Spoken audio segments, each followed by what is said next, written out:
அஸ்ஸலாமு அலைக்கும் வரஹ்மத்துல்லாஹி வபரகாத்துஹு. கண்ணியத்திற்குரிய எல்லாம் வல்ல அல்லாஹு ஜல்ல ஷானஹு தஆலாவின் நல்லடியார்களே, அல்லாஹுடைய பேரருளால் அவனுடைய மார்க்கத்தை தூய்மையான வடிவத்திலே நாம் எல்லாம் அடைந்திருக்கிறோம்.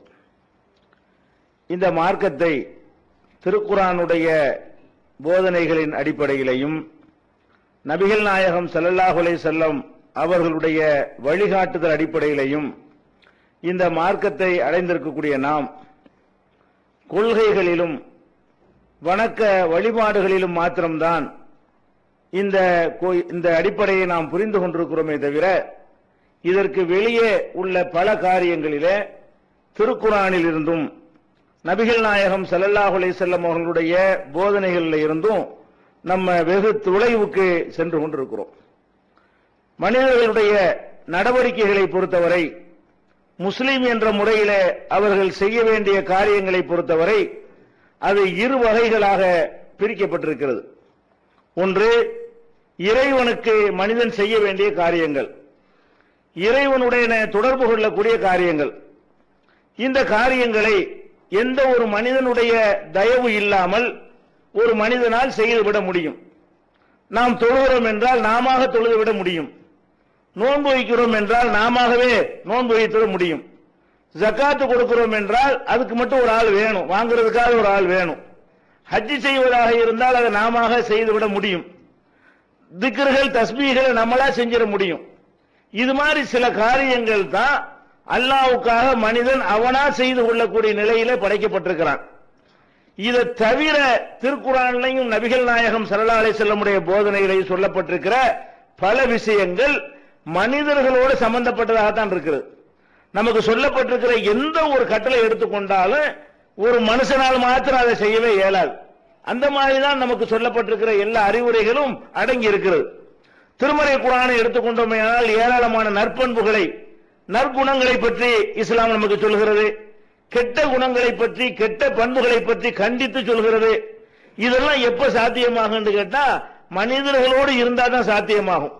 ஒரு மனிதன் திருடக்கூடாது என்றால் அவன் மாத்திரம் ஒரே ஒருத்தன் உலகத்தில் இருந்தா திருடுவானா? தாப்பிக்கே வராது. மோசடி செய்யக்கூடாதுன்னு ஒரு அறிவுரை இருக்கிறது. ஒரே ஒருத்தன் தான் உலகத்தில் இருந்தா மோசடி செய்வானா? பொய் சொல்லக்கூடாதுன்னு ஒரு அறிவுரை இருக்கிறது. உலகத்தில் ஒருத்தன் தான் இருக்கிறானா, யார்கிட்ட போய் பொய் சொல்லுவான்? கோல் சொல்லக்கூடாதுன்னா அது ஒருத்தனால சொல்ல முடியுமா? எந்த ஒரு கெட்ட பண்புகளை விட்டு தவிர்த்து கொள்வதாக இருந்தாலும் அது மனித சமுதாயத்தோட கலந்துதான் செய்ய வேண்டிய நிலையில் இருக்கிறோம். அது மாதிரி பல நல்ல விஷயங்களை தர்மம் செய்கிறோம், அவனை ஒரு ஆள் மட்டும்தான் செய்ய முடியுமா? உண்மை பேசுகிறோம், அவன் யார்கிட்ட போய் பேசுவான்? மனிதர்கள்ட்ட தான் பேச முடியும். அப்ப நற்பண்புகளை எடுத்துக்கொள்வதாக இருந்தாலும் அது மனிதர்களோட தொடர்பு உள்ளதாக இருக்கிறது. கெட்ட பண்புகளை விட்டு தவிர்த்து கொள்வதாக இருந்தாலும் மனிதர்களோடு தொடர்புடையதாகத்தான் இருக்கிறது. இப்படிதான் சட்டங்கள் அதிகமா இருக்கிறது. எல்லா சட்டங்களும் எடுத்து பார்த்தீங்கன்னா மனுஷனோட நீங்க எப்படி வாழணுங்கிறதான் இருக்கிறது. அல்லாஹ்வோட நீங்க எப்படி நடக்கணுங்கிறது ரொம்ப கம்மியா இருக்கிறது. இறைவனுக்காக நம்ம ஒதுக்கக்கூடிய நேரங்கள் ரொம்ப குறைவுதான். இறைவனுக்காக நம்ம செய்யக்கூடிய வணக்கங்கள் ரொம்ப ரொம்ப கம்மியாகத்தான் இந்த மார்க்கத்தில் தரப்பட்டிருக்கிறது. மீதி உள்ள எல்லா கட்டளைகளுமே நீங்கள் வாழுகிற உலகத்தில் பலரோடு நீங்கள் வாழ்கிறீர்கள்.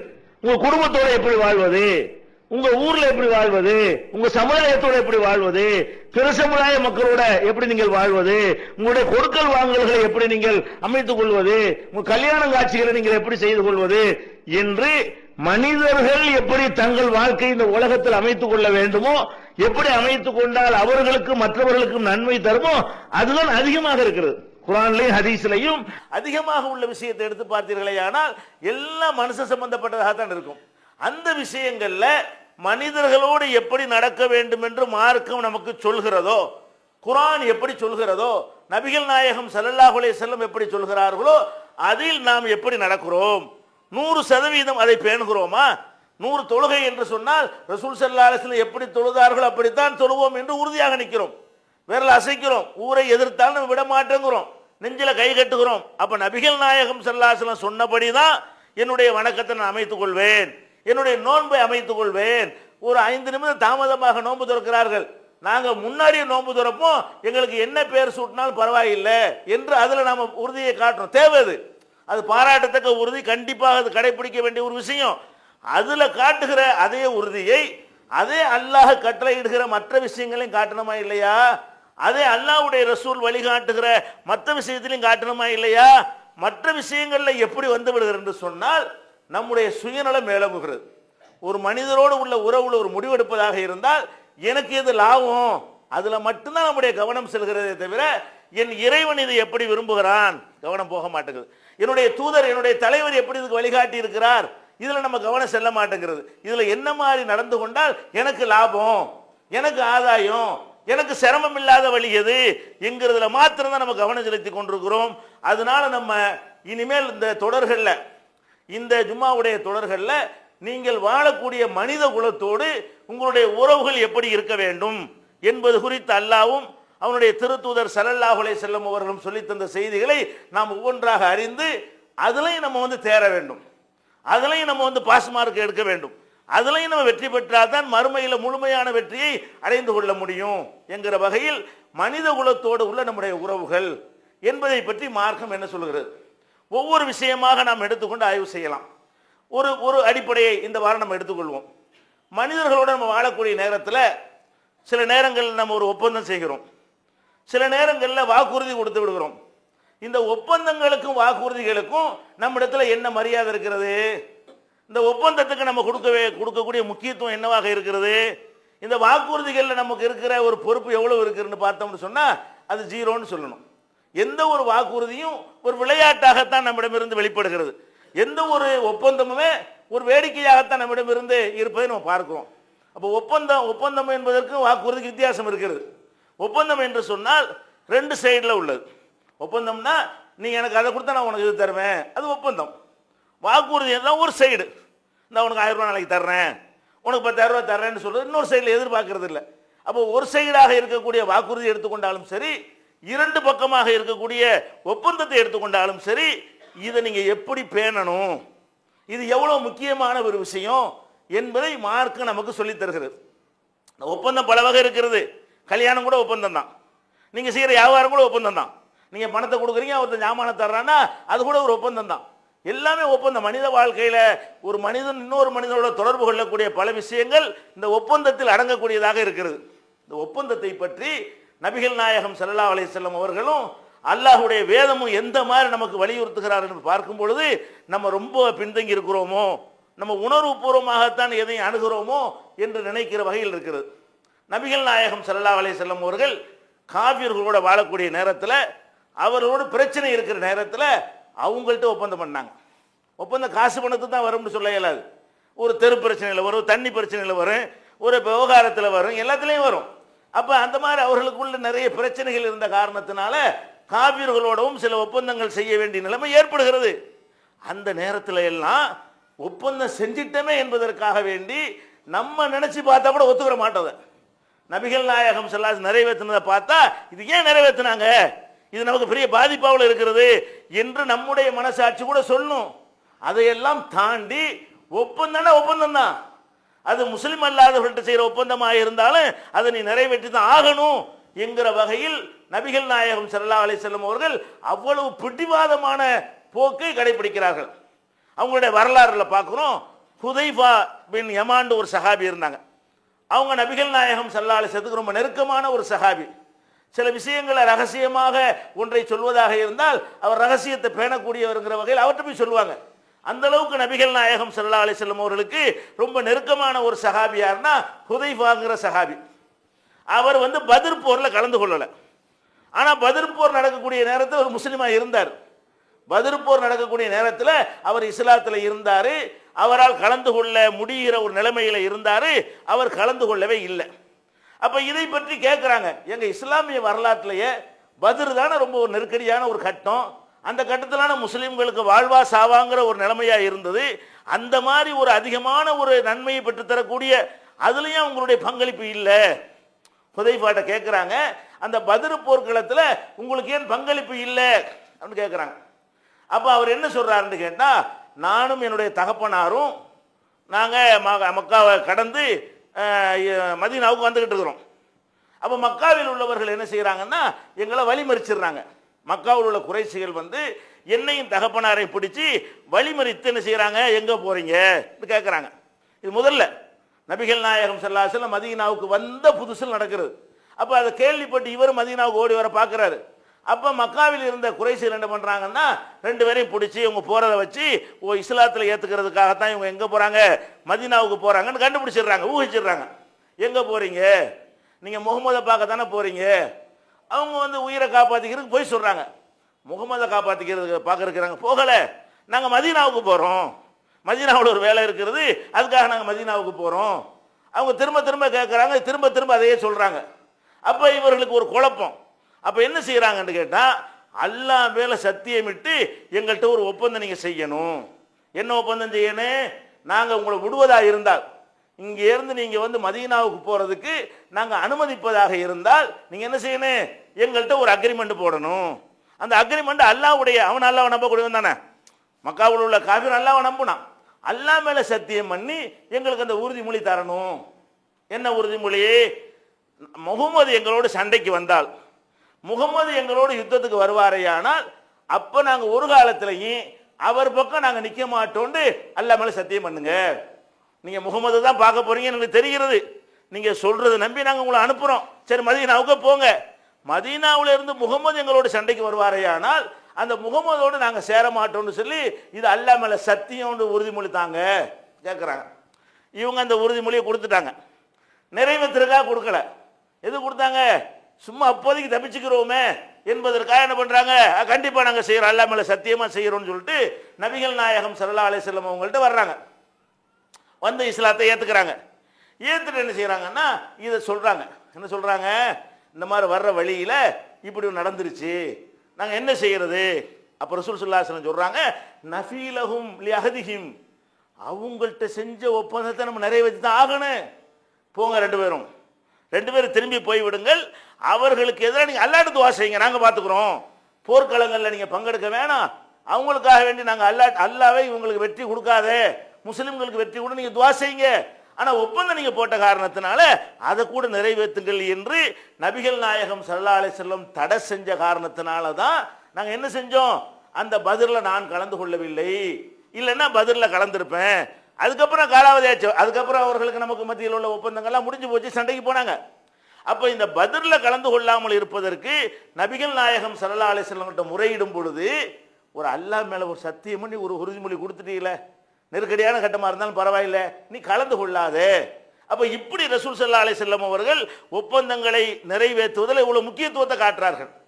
அதே மாதிரி அபூ ராஃபின்னு ஒரு சஹாபி நம்ம கேள்விப்பட்டிருக்கிறோம். நபிகள் நாயகம் ஸல்லல்லாஹு அலைஹி வஸல்லமுடைய அவங்களால் விடுதலை செய்யப்பட்ட ஊழியராக இருந்தவர்னு கேள்விப்படுறோம். இவர் மக்காவில் இருந்து அங்கே உள்ள அடிமையாக இருக்கிறாரு. அவரை ஒரு தூதரை அனுப்பி வைக்கிறாங்க. ஒரு கடிதம் கொடுத்து நபிகள் நாயகம் ஸல்லல்லாஹு அலைஹி வஸல்லம் போய் நீங்கள் இந்த கடிதத்தை கொடுத்துட்டு வா என்று அபூ ராஃபிங்கிறவங்கள மக்காவில் உள்ளவர்கள் அனுப்பி வைக்கிறாங்க. அவர் மக்காவுக்கு மதீனாவுக்கு வர்றாங்க. வந்த நபி அப்போ இஸ்லாத்தை ஏற்றுக்கிறதுக்கு வரல, அவர் அந்த மக்களுடைய தூதராக தான் வர்றார். அவருக்கு இஸ்லாத்தின் மீது எந்த ஒரு ஈடுபாடோ ஒரு ஆர்வமோ கிடையாது. அந்த சமுதாயத்தினுடைய பிரதிநிதியாக இங்கே வர்றார். வந்த நபிகள் நாயகம் ஸல்லல்லாஹு அலைஹி வஸல்லம் பார்க்குறாரு, அங்கே உள்ள மக்களையெல்லாம் பார்க்குறாரு. அவங்களுடைய அந்த அடக்கம் ஒடுக்கம் பண்பாடு பழக்க வழக்கம் வணக்க முறைகள் எல்லாமே அவருக்கு பிடிக்குது. பிடிச்சவன என்ன செய்கிறாரு, ரசூல் ஸல்லல்லாஹு அலைஹி வஸல்லம் சொல்கிறாரு, நான் இஸ்லாத்தை ஏற்றுக்கிறேன், உங்களை பார்க்குறதுக்கு முந்தைய நான் வேற ஆளாக வந்தேன், இப்போ உங்களை பார்த்த பிறகு நான் இஸ்லாத்தை ஏற்றுக்கொள்கிறேன், ஆனால் நான் இங்கே தான் இருப்பேன், திரும்பி நான் போக மாட்டேன் அப்படிங்கிறார். அப்போ நபிகள் நாயகம் ஸல்லல்லாஹு அலைஹி வஸல்லம் சொல்கிறாங்க, திரும்பி நீ போகணும், நீ என்ன வேலையா வந்த, ஒரு செய்தியோடு உன்னை அனுப்பியிருக்கிறாங்க, அதுக்கு நீ ரிப்ளை பண்ணி ஆகணும். உங்களுக்கு நான் என்ன பதில் சொல்கிறேங்கிற கொண்டு போய் எங்கே கொடுத்த பிறகு அதுக்கு பிறகு உனக்கு உறுதியாக இருந்து வரணும்னு சொன்ன அப்புறம் உடையாந்துரு. இப்போ நீ இருக்கக்கூடாது, இப்போ நீ போய்த்தான் அவனையே உன்னை நம்பி ஒரு வேலையை ஒப்படைத்துங்க அனுப்பியிருக்கிறார்கள். முகமது என்ன சொல்கிறான்னு கேட்டுக்கிட்டோம், என்ன மேட்ரு அதிசயில் வரல, என்னமோ ஒரு விஷயத்தை சொல்லி அனுப்பியிருக்கிறார்கள். அப்போ என்னுடைய பதிலை பெற்றுக்கொண்டு தருவது நீ எடுத்துக்கொண்ட ஒப்பந்தம். அவங்கள்ட்ட என்ன ஒப்பந்தம் செஞ்சிருக்கிற, நான் முகமதுகிட்ட போவேன், உங்கள் செய்தி அவர்கிட்ட ஒப்படைப்பேன், அவர் சொல்கிற பதிலை நான் வாங்குவேன், உங்கள்கிட்ட கொண்டாந்து தருவேன், இதான அக்ரிமெண்ட்டு. இந்த அக்ரிமெண்ட் அடிப்படையில் நீ வந்திருக்கும் பொழுது நான் இப்போ இஸ்லாத்தை ஏற்றுக்கிட்டேன்னு சொல்லி அக்ரிமெண்ட்டை மீறினால் இஸ்லாத்தை ஏற்றுக்க, அதை நீ விட தேவையில்லை. அக்ரிமெண்ட்டை நீ என்ன செய்யணும், அவங்க ஆளாத்தானே திரும்பி போகணும். போய் இந்த அக்ரிமெண்ட் முகமது சொன்னார்னு ரிப்ளை பண்ணிட்டு அதுக்கப்புறம் நீ மாற வேண்டியது இருக்குமே, ஆனால் திரும்பி வா. ஆனா போன கையோட ஓடியான்ட்டார். அது ஒரு விஷயம். போனாரு, செய்தியை சொன்னாரு, உடனே நினைச்ச திருப்பி ஓடியான்ட்டார். இது தப்பு கிடையாது.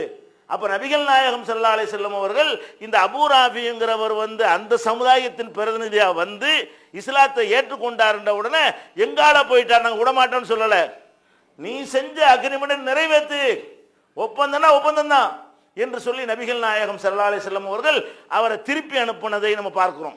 இதுவும் ஆதாரப்பூர்வமான ஹதீஸ்ல பதிவு செய்யப்பட்டிருக்கிறது. அவங்களுடைய வரலாறுல ரொம்ப பெரிய ஒரு அதிசயமான, சஹாபாக்களை அங்கீகரிக்க மறுத்த ஒரு ஆள் கூட கட்டுப்பட மாட்டேன்ட்டாங்க. அது மாதிரியான ஒரு சம்பவம் இருக்குமே ஆனால் அந்த ஹுதைபியாவுடைய சம்பவத்தை சொல்லலாம். நபிகள் நாயகம் ஸல்லல்லாஹு அலைஹி வஸல்லம் அவர்கள் அந்த உம்ரா செய்வதற்காக பிரயாணம் பண்ணி போறாங்க. சண்டைக்கு போகல, யுத்தத்திற்காக போகல, காபாங்கிற ஒரு ஆலயத்தில் போய் நம்ம என்ன செய்வோம், உம்ரா செய்வோம் என்பதற்காக சஹாபாக்களை எல்லாம் அழைத்து கொண்டு உம்ராவுக்கு போறாங்க. அந்த ஊரார்களுக்கு தெரிஞ்சு போச்சு. அவர்கள் உம்ராவுக்கு வர்றது தெரிஞ்சா கூட ரசாபாசம் வருங்கிற ஒரு நிலைமையை, ஏற்கனவே பல சண்டைகள் நடந்திருக்கிறது, அவங்களுக்கு மத்தியில் யுத்தங்களை சந்திச்சிருக்கிறாங்க. ஊருக்குள்ளே இந்த ஆள் வந்துட்டாருன்னு சொன்னா, உள்ளூரில் உள்ளவங்க யாராவது ஏதாவது செஞ்சிட்டாங்கன்னு சொன்னா பாரதூரமான விளைவு ஏற்பட்டுரும் என்று சொல்லி அவங்களும் பயப்படுறாங்க. நபிகள் நாயகம் ஸல்லல்லாஹு அலைஹி வஸல்லம் உள்ளுக்குள்ள ஒரு பயம் இருக்கிறது. என்ன பயம்? ஹரமுல சண்டை வந்துருமோ, புனித எல்லைக்குள்ள விவகாரம் வந்துருமோ, நம்ம உம்ராவை கொண்டு போய் அங்கே போய் ரத்தம் சிந்துற ஒரு நிலைமை உண்டாயிருமோன்னு சொல்லி அவங்களுக்கு பயம்.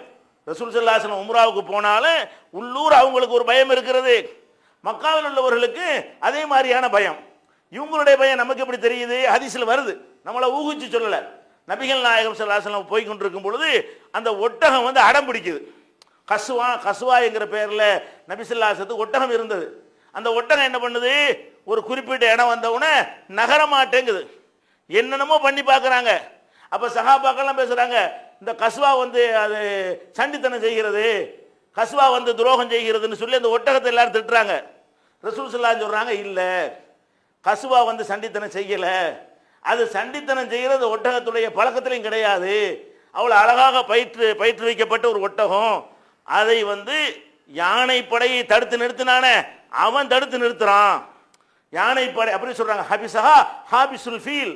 யானைப்படை காபாவை அழிக்க வந்துச்சே, ஆபிரஹா என்கிற மன்னனுடைய தலைமையில் ஒரு யானைப்படையை கொண்டு வந்து காபத்துல்லாவை அழிக்க வந்துச்சே, அப்ப யானைப்படையெல்லாம் தடுத்து நிறுத்தினானே அவனாக்கு இப்ப தடுத்து நிறுத்தினான்.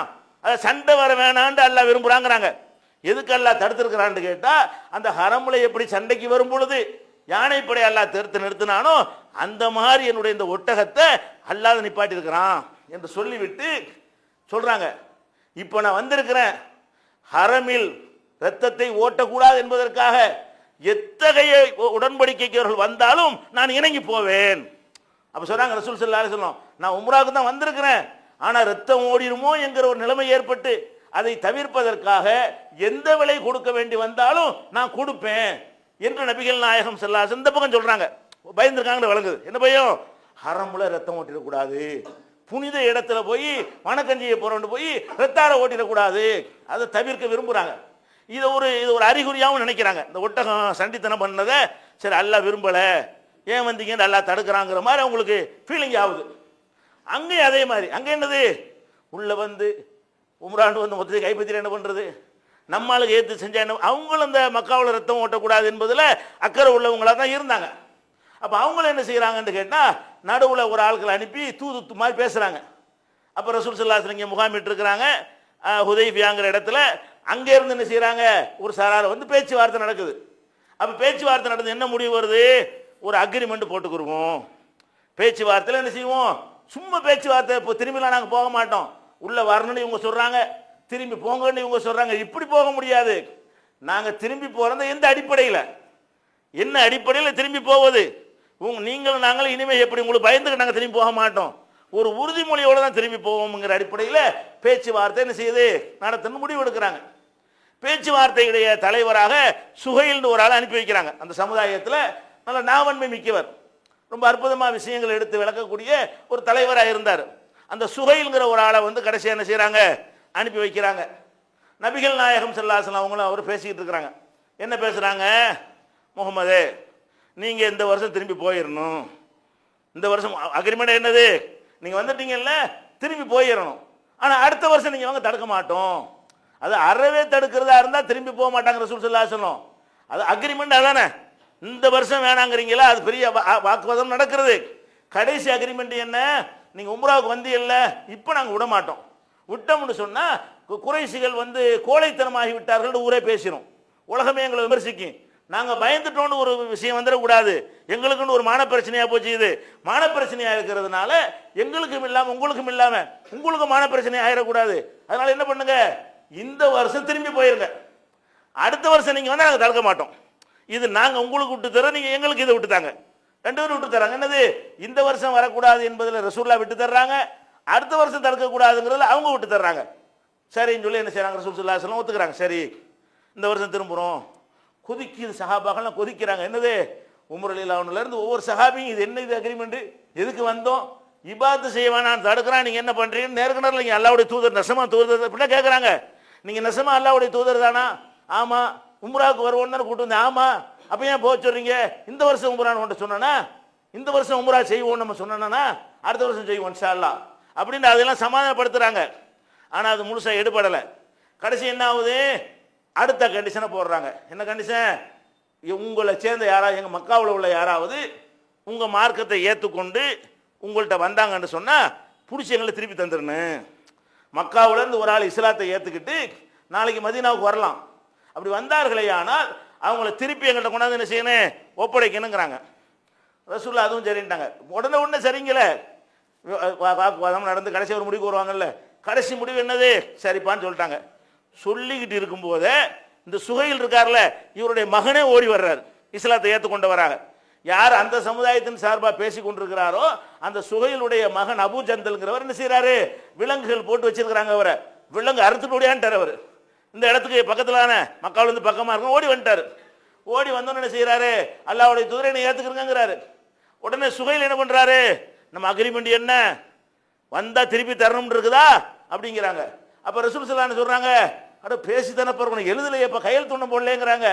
ரசூல் ஸல்லல்லாஹு அலைஹி வஸல்லம் சமாளிச்சு பார்க்கறாங்க, நான் கையெழுத்தா போட்டோம், பேசி தானே இருக்கிறோம், அதெல்லாம் முடியாது, இல்லைன்னா ஒப்பந்தத்துக்கு நான் வரமாட்டோம், ரெத்தார் ஓட்ட ரெடிங்கிற மாதிரி அவங்க பேசுறாங்க. அப்ப ரசூல் ஸல்லல்லாஹு அலைஹி வஸல்லம் என்ன பண்றாங்க, சரி ஒப்பந்தம் இருக்கிறது, இந்த ஒரு ஆளுக்கு மட்டும் எனக்கு வந்து சலுகை கொடுங்க, இனிமே ஒரு வச்சுக்கிடுவோம், ஒப்பந்தம் முடிவாக ஆகியிருக்கட்டும். ஒரு ஆள் வந்துட்டார்லப்பா, அவர் கெஞ்சுறாரு, நான் முஸ்லீமாகி வந்தவொடனே திருப்பி அனுப்ப போறீங்களா அப்படிலாம் கேட்கிறாரு. ரசூலுல்லாஹ் இறங்கி எவ்வளோ சொல்லி பார்க்குறாங்க, அந்த பேச்சே இடம் கிடையாது.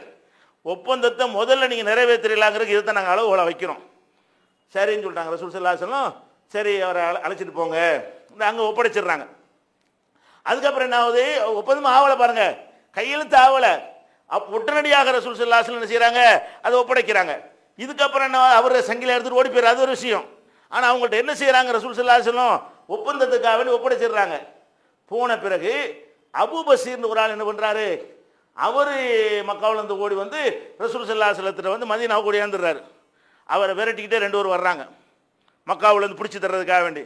ரசூலுல்லாஹ் வந்து சந்திக்கிறாங்க, ஒப்பந்தப்படி நீங்கள் வந்துட்டாரு, எங்கள்கிட்ட நீங்கள் திருப்பி தந்துடணும். அப்போ ரசூல் ஸல்லல்லாஹு அலைஹி வஸல்லம் பிடிச்சவர் என்ன செய்கிறாங்க, ஒப்படைக்கிறாங்க. முஸ்லீம் தான் அவர், ஒப்படைக்கிறாங்க. அவர் போய் தப்பிச்சு முடியாது, அது ஒரு விஷயம். அவங்க ரெண்டு பேரில் ஒரு ஆளை காலி பண்ணி விட்டு அவர் போய் ஒரு இடத்துல ஒதுங்கிட்டாரு. ஆனால் ரசூல் ஸல்லல்லாஹு அலைஹி வஸல்லம் பொறுத்த வரைக்கும் முஸ்லீமா வந்துட்டாரு, கள்ளத்தனம் பண்ணுவோமே, அதெல்லாம் வந்து நாங்கள் என்ன செய்வோம், ஒளிஞ்சிக்க எங்கேயாவது ஒளிச்சு வைக்கலாம்ல, என்கிட்ட ஒளிஞ்சு இருந்துக்க, எனக்கு தெரியாதுன்னு சொல்லி போடுறேன், அதெல்லாம் கிடையாது. ஒப்பந்தம் எழுதுனா எழுதுனது தான். ஒரு முஸ்லீம் என்பவன் நாணயமா இருப்பான், ஒரு முஸ்லீம் வந்து சொல் மீற மாட்டான், சொன்னதில் அப்படி நிற்பாங்கிற ஒரு பேர் வரணும் என்பதற்கு தான் ரசூல் ஸல்லல்லாஹு அலைஹி வஸல்லம் பார்த்தாங்களே தவிர, இந்த நேரத்தில் நினைத்திருந்தால் அபூ பஸீர் என்ன பண்ணியிருக்கலாம், எங்கேயாவது கடத்தி வச்சிருக்கலாம், சம்பந்தம் இல்லைன்னு சொல்லியிருக்கலாம், பொய் கூட சொல்லியிருக்கலாம்.